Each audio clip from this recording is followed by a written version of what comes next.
Bakit importante na tuloy-tuloy yung pag-aaral natin kahit na syempre successful tayo, we are earning income, okay naman yung life natin. Bakit gumagastos tayo? Kasi ang mahal nito eh, di ba? Bakit gumagastos tayo sa pag-aaral pa din? Bakit kailangan natin tuloy-tuloy pa rin yung pag-improve kahit na we have businesses na?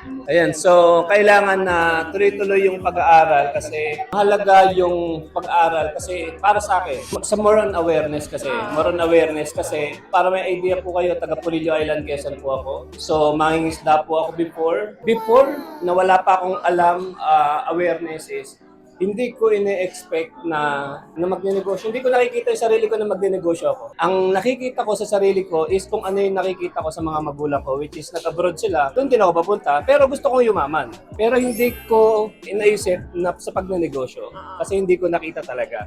Pero noong na-invite ako sa mga trainings na libre, so doon ko nalaman na pwede pala akong umasenso, pwede rin pala akong magnegosyo.